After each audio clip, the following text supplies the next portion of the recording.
Cricket की दुनिया की बड़ी खबर, लगातार 8वां मैच वर्ल्ड कप ने टीम इंडिया ने जीता और नीदरलैंड्स को हरा दिया। शानदार 411, 10 रन बनाए, 411 का लक्ष्य दिया, लेकिन 250 रनों पर 47 ओवर 5 गेंद में पूरी की पूरी टीम आउट हो गई। Jasprit Bumrah 2 wicket, Mohammed Siraj 2 wicket, Kuldeep Yadav 2 wicket, और इस तरह से टीम इंडिया ने गेंदबाजी में भी कमाल धमाल करते हुए अपना जलवा दिखा दिया है। सेमीफाइनल में अब भिड़ना होगा 2 ही कदम दूर। 9 के 9 मैच जीते हैं वर्ल्ड कप में टीम इंडिया ने, और ये टीम इंडिया की शक्ति है, ये टीम इंडिया की ताकत है। टीम इंडिया ने दिखा दिया है कि इस समय उसके जैसी कोई भी टीम नहीं है। हमारे स्पोर्ट्स एडिटर विक्रांत गुप्ता हमारे साथ है। विक्रांत, क्या ये बहुत ही एक्सपेक्टेड जीत थी? आप इसी तरह से कुछ उम्मीद कर रहे थे या कुछ और ढंग से हम जीते? सर भाई, आप ही दोपहर को थोड़े से घबराए हुए थे। आपने कहा जीत मिलेगी कि नहीं मिलेगी। मैंने आपको ये कहा था कि आप ये अंदाजा लगाइए, ए, जीत कितनी बड़ी मिलेगी, और बी, जीत के साथ साथ क्या सौगात मिलेगी। तो आपने श्रेयस अय्यर, केएल राहुल की शतक भी उनके देख लिए, 160 रन से भारत जीत भी गया। आपने विराट कोहली का 1 विकेट भी देख लिया, रोहित शर्मा ने भी एंड में 1 विकेट ले लिया। तो मतलब वो क्राउड को होता है ना कि आप एक मेला देखने जाते हैं दिवाली, तो आप मेले में सिर्फ एक झूला थोड़ी झूलते हैं, आप 1 से 2, 2 से 3, फिर उसके बाद आप घर जाते हैं। तो आई थिंक जो लोग आए थे बैंगलोर, जाहिर तौर पर सबको ये था ए, इंडिया जीते। भी लोग ये सोच के आए थे कि शायद विराट का वो आज इतिहास रच जाएं, 50वां 100 बना दें। लेकिन आई थिंक क्राउड बहुत खुश होकर जाएगा, क्योंकि इस वर्ल्ड कप में पहली बार भारत ने 400 से ज्यादा रन बनाए हैं। और सही भाई, चूंकि लास्ट लीग मैच था ना, ये सेमीफाइनल से 3 दिन पहले था, तो ये मोमेंटम बड़ा जरूरी था। फिर गेंदबाजी, मैं तो ये कहूंगा कि मतलब इंडिया 160 रन से जीता है, कि इंडिया 200 सवा 200 रन से भी जीत सकता था। वो तो बाद में रोहित ने क्या किया ना, कि होता ना एंटरटेन करते हैं, चलो विराट से भी गेंद करवा लेते हैं, आप शुभमन से भी करा लें, आप सूर्य से भी करा लें, आप खुद भी गेंद कर लें, तो एंड में थोड़े से रन हो गए। लेकिन एक चीज का ध्यान रखें आप, भारत 9 मैच लगातार जीता है, और अगर इंडिया ने इस वर्ल्ड कप को जीतना है सईद भाई, तो 11 मैच लगातार जीतने होंगे अजय इंडिया के लिए। इसका मतलब जो ऑस्ट्रेलिया ने 2003 में किया था, 2007 में किया था, वो भी लगातार 11 मैच जीते थे। तो इस बार हो सकता है कि ये भारत का वर्ल्ड कप हो। बिल्कुल, और हमें तो पूरी उम्मीद है विक्रांत, आप भी लगातार कहते रहे हैं, लेकिन हम एक गेंदबाज की तरफ आपका ध्यान ले जाना चाहेंगे। मोहम्मद शमी, वो मोहम्मद शमी जो लगातार कमाल धमाल कर रहे थे, 6 ओवर में 41 रन दे दिए, आज कोई विकेट नहीं, क्या हो गया? नहीं, कुछ नहीं हुआ, आप घबराइए मत। इनके अंदर ना ये भूख अगले मैच में दिखेगी आपको। कभी कभी हो जाता है ऐसा, बट भारत कन्विंसिंगली जीता। आई थिंक पहला ही मैच आप उठा के देखें, अगर ऑस्ट्रेलिया ने 240 बनाए होते, आई थिंक उनके 196 या 199 थे, और जब हमारे 2 रन पर 3 विकेटें गिर गई थी, और जो विराट का वो कैच था।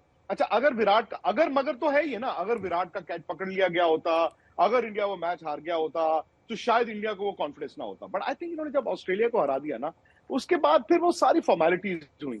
आई थिंक कोई एक टीम ने जिसने भारत को क्लोज, मतलब भारत को लेकर गया, कम से कम थोड़ा क्लोज लेकर गया, वो न्यूजीलैंड ही था। धर्मशाला का वो मैच था, और वहां से ही अगर आप देखें, भारत की गेंदबाजी का जो सिलसिला था वो चला। अच्छा, वो मैच भी इतना करीब नहीं था, बट वो सबसे क्लोज था। उसमें भी क्या हुआ, जब जडेजा और विराट की पार्टनरशिप थी, तो 80-85 रन भारत को चाहिए थे। तो चूंकि रविंद्र जडेजा ने रन नहीं बनाए हुए थे, तो थोड़ा सा 10% एक डर था कि कहीं यार फिर वही बात ना हो जाए। बट उस दिन भी अच्छी बात क्या हुई, जब आप दिक्कत में फंसते हैं, somebody rises to the occasion। भाई विराट ने तो उस दिन खैर 100 ही बना दिया था, नहीं आई थिंक आउट हो गए थे, 100 नहीं बना पाए थे 90s में, लेकिन जडेजा ने मैच जिताने वाली पारी खेल दी थी। तो हर रोज अगर आपको मैच विनर मिलता रहे, इससे बड़ी बात क्या हो। तो आपको लगता है कि आज टीम इंडिया जिस तरह से एकजुट होकर खेल रही है, एक जमाना था जब हम डिफरेंसेस की बातें किया करते थे, एक दौर था जब हम कप्तानों के बीच में मनमुटाव की बातें किया करते थे, आपको लगता है कि आज वो सब भूली बिसरी यादें हैं और पुरानी बातें हैं? आज किसी भी तरह से कहीं पर भी कोई समस्या नहीं है, एक नहीं चला, शमी नहीं चले, कोई बात नहीं, तो बुमराह चल गए, सिराज चल गए, जडेजा चल गए, बैट्समैन में भी यही है कि आप मानते हैं कि अब वो पुरानी बातें हो गई हैं, अब हमें सिर्फ आगे आगे देखना है। और ये जो 2 मैच है सबसे महत्वपूर्ण, और न्यूजीलैंड पे भी कमेंट कीजिएगा प्लीज। आपने कहा सबसे क्लोज मैच था, अगला सेमीफाइनल उसी से हमारा। जी बिल्कुल, और न्यूजीलैंड वही टीम है ना सईद भाई, जी 2003 वर्ल्ड कप के बाद से इंडिया किसी आईसीसी टूर्नामेंट में उनसे जीत नहीं पाया था। मतलब वर्ल्ड टेस्ट जी चैंपियनशिप हो, जी। T20s हो, आप वर्ल्ड कप हो 50 ओवर का, लेकिन धर्मशाला में हम जीते। कभी कभी क्या होता है ना कि वो एक एक वो, अब क्या कह लीजिए, एक जिंक्स सा रहता है। आई थिंक जिंक्स उस दिन इंडिया ने तोड़ा है। आई एम तोड़ दिया। श्योर ये टीम जो है वो वर्ल्ड कप सेमीफाइनल को आसान नहीं लेगी। ये भारत की टीम भी जानती है कि यार नॉकआउट गेम्स में दिक्कत आती है, बट यही मैं कह रहा हूं कि यही तो नहीं सोचना है। द मोमेंट आप ये सोचना शुरू करेंगे कि यार सेमीफाइनल में दिक्कत आती है, यार अगर हम हार गए तो क्या होगा, तो फिर आप अच्छा नहीं खेल पाते हो। आपको ये क्रिकेट क्रिकेट कॉन्फिडेंस का गेम है जी। आपको क्रिकेट में ये अगर आपने कह दिया अगर हम हार गए तो क्या होगा, लोगों का रिएक्शन क्या होगा, फियर ऑफ फेलियर को तो आपको निकालना है। यही भारत की 10 साल की दिक्कत है कि बड़े दिन हमारे हाथ पैर जो हैं वो जकड़े जाते हैं। क्यों जकड़े जाते हैं? बिकॉज हम फियर ऑफ फेलियर में चले जाते हैं। आपको ये सोचना है कि यार हम जबरदस्त खेलें, हाँ वो मैच होगा, सामने वाली अच्छी टीम होगी, हमें अपना बेस्ट देना है। द मोमेंट आप अपना बेस्ट देना सोचते हैं, वो कॉन्फिडेंस वो पॉजिटिव हो जाता है। द मोमेंट आप ये सोचते हैं यार कहीं मैं फेल हो गया, वो फियर ऑफ फेलियर आ जाता है। तो भारत को उससे बचना है। जहां तक आप सईद भाई जी डिफरेंसेस की बात कर रहे हैं ना, इंडियन क्रिकेट में सीके नायडू के जमाने से, लाला अमरनाथ के जमाने से, विजय मर्चेंट, डिफरेंसेस रहे हैं खिलाड़ियों में। जी। लेकिन अनलाइक पाकिस्तान, जहां पे डिफरेंसेस अगर 2 या 3 खिलाड़ियों में है, वो मैदान में दिखता है। इंडियन क्रिकेट में कभी मैदान में नहीं दिखा। डिफरेंसेस, डिफरेंस ऑफ ओपिनियन, मतभेद, ना कि मनभेद। जहां मनभेद होगा उसका कोई इलाज नहीं है, लेकिन मतभेद तो रहेंगे। हम और आप न्यूज रूम में भी जब बात करते हैं तो जी हमारे बीच मतभेद हो सकते हैं। बिल्कुल आप बिल्कुल। कह सकते हैं नहीं नहीं यार मैं इस कहानी को इस तरह से लेना चाहता हूं, मैं कहूंगा यार इस तरह से लेना चाहते हैं। बिल्कुल उससे तो आप बेहतर ही होके आते हैं ना। सच्चाई। डिफरेंस ऑफ ओपिनियन होने का तो फायदा ही होता है। तो आपको आपको लगता है कि आईसीसी टूर्नामेंट में जिस तरह से न्यूजीलैंड हम पर भारी पड़ता आया है, तो ये जो कॉन्फिडेंस है, आज हमारी टीम कॉन्फिडेंस से भरी हुई है और उसका कोई असर उस सेमीफाइनल पर हमें देखने को नहीं मिलेगा? नहीं देखिए, अगेन फूक फूक कर, आपको कहते हैं ना दूध का जला फूक फूक कर कदम रखता है, आपको फूक फूक कर कदम रखना होगा। बट मेरा ये मानना है कि सईद भाई वो सेमीफाइनल ना 2019 का मैनचेस्टर इंग्लैंड में हुआ। अगर पहले दिन मैच खत्म हो जाता, इंडिया आराम से 239 चेज कर देता। वो दूसरा दिन आया, शायद सारी रात आप सोचते रहे। जब आपके जहन में डाउट्स आ जाते हैं ना, आप एंकरिंग भी करने जाते हैं, आपके मन में जब डाउट आएगा, क्या यार मैं टीपी ठीक से पढ़ पाऊंगा, क्या यार मैं सवाल कर पाऊंगा, क्या यार मैं अच्छा लग रहा हूं, आपसे एंकरिंग नहीं होगी। तो ये तजुर्बे के साथ आप इतने अच्छे एंकर बने हैं कि आपको इन चीजों का फिक्र नहीं है। आई थिंक उस रात बात सुन इंडिया बात है, को कुछ चूंकि रिएक्शंस वक्त आ मिला गए हैं, कुछ रिएक्शंस आ गए हैं दर्शकों के। जी जी So very important thing is that everybody clicked because till now Shreyas didn't get 100, so at least the middle order is also clicking, and most importantly everybody got to bowl. So before the most important semi-final, you need in such cases a part-time bowler, a sixth bowler. So that's where Rohit or Kohli said, even we can put our hands up, because that's the only place where India is kind of lacking some sort of hopes, because Hardik is also missing. So that sixth bowler option is kind of a hole. Hopefully that is sorted out before the most important semi-final. But fingers crossed, hopefully against New Zealand, because we've had a bad past. So hopefully that should be a lucky charm this time. And yeah, Sohan, thank you. Vikrant, ये reactions तो आते रहेंगे। हम एक बहुत दिलचस्प आंकड़ा इस समय अपने दर्शकों को दिखा रहे हैं। जीत का अंतर, जो बड़ी जीत, आप भी जिस बात को बार बार कह रहे हैं, देखिए 7 विकेट, 4 विकेट, 8 विकेट, 100 रन, इस तरह से हमने मैचेस जीते हैं। 9 के 9, 243 रन, 302 रन, ये, और आज भी 160। इसको आप किस तरह से देखते हैं? सही भाई, जैसे मैंने पहले भी कहा था, दो चीजें भारत के साथ इस टूर्नामेंट के दरमियान जो शायद भारत की सोच नहीं थी, वो झटका भी हो सकता था। पहला झटका ये था कि हार्दिक पांड्या को चोट लगी पुणे वाले मैच में, और उसमें आपने क्या किया, अगले मैच से न्यूजीलैंड के खिलाफ आप शामी को ले आए। अब आप देखिए ना, वो शमी कहते हैं बुमराह से बचोगे सिराज, सिराज से बचोगे शमी, शमी से बचोगे जडेजा, जडेजा से बचोगे कुलदीप, उससे भी बच गए तो दोबारा बुमराह। तो अब वो आपके पास आया है ना।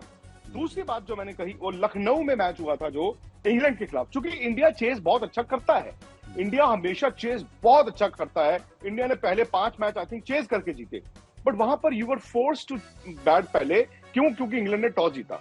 बट आई थिंक वहां पे आपको ना एक वो जैकपॉट लगा, जब आपने रन तो नहीं बनाए, लेकिन जब फ्लड लाइट्स ऑन होती हैं 6, सवा 6, जब दूसरी पारी शुरू होती है, हल्की हल्की ठंड भी आनी शुरू हो गई है, और फ्लड लाइट्स में गेंद तो तैरता है ना, वो तो सांप की तरह तैरता है। तो वहां पर आपके तेज गेंदबाज अनप्लेबल हो जाते हैं। उसके बाद देखिए, अब इंडिया ने अपनी सोच ही बदल ली है।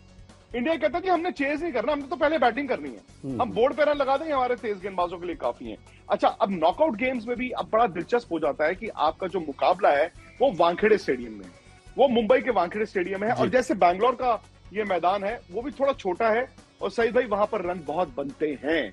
अब मेरा ये मानना है कि अगर इंडिया टॉस जीतेगा, इंडिया वहां पर भी पहले बैटिंग करना चाहेगा, क्योंकि नॉकआउट गेम में ना रन्स ऑन द बोर्ड कभी कभी 280 रन, 270 रन, 260 रन भी आपको ज्यादा हो जाते हैं। हाँ, तो मुझे लगता है कि शायद इंडिया की वही सोच रहेगी। प्लस इंडिया के पास बॉलिंग है, बट न्यूजीलैंड ना एक साइलेंट टीम है।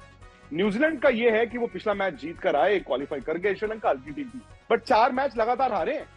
इंडिया से हारने के बाद सईद भाई वो 4 मैच लगातार हारे हैं, तो वो भी तो इट काउंट्स फॉर समथिंग ना। सचिन रविंद्र जबरदस्त यंगस्टर, मतलब उनकी बैटिंग, वो आउट हो गए, कॉनवे ने रन नहीं बनाए हैं, बट अगर ऊपर से 2 आउट कर दिए, फिर न्यूजीलैंड थोड़ा स्ट्रगल करेगा।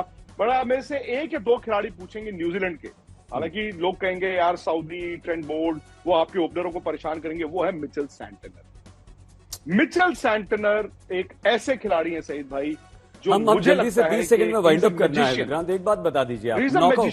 आपने, हाँ ठीक है, बिल्कुल ठीक है, नॉकआउट की आपने बात की, 19, 2000, 2022 नॉकआउट में ही न्यूजीलैंड और हम, इसका कोई मॉरल प्रेशर, कोई ऐसा साइकोलॉजिकल प्रेशर होता है हम पर या नहीं होता? नहीं, अब देखिए, ये तो हकीकत है ना कि 10 साल 2013 चैंपियंस ट्रॉफी जीतने के बाद इंडिया नॉकआउट जाता है, आईसीसी टूर्नामेंट हार जाता है, ये फैक्ट है, बट कभी ना कभी तो बदलेगा। ठीक है, अब सारी उम्र तो नहीं रह सकते, और ये हमारा 100 साल का इतिहास नहीं है बाय द वे। बहुत ही पॉजिटिव नोट पे आप, कभी ना कभी तो बदलेगा, ये बदलेगा बुधवार को मुंबई में वानखेड़े स्टेडियम में। स्पोर्ट्स एडिटर विक्रांत गुप्ता आज तक के, बहुत धन्यवाद विक्रांत आपका और इस शानदार विश्लेषण के लिए। हैप्पी दिवाली, दिवाली फिर से मनाइए आप। और भारत को टीम इंडिया ने एक बार फिर से धूम धड़ाका करने और रनों की जिस तरह से बारिश हुई, विकेटों की जिस तरह से फुलझड़ियां बना दी यहां पर नीदरलैंड्स की, बहुत बड़ी जीत टीम इंडिया की। सेमीफाइनल में न्यूजीलैंड से मुकाबला। प्लीज अपना बहुत ख्याल रखिएगा, देखते रहिए आज तक।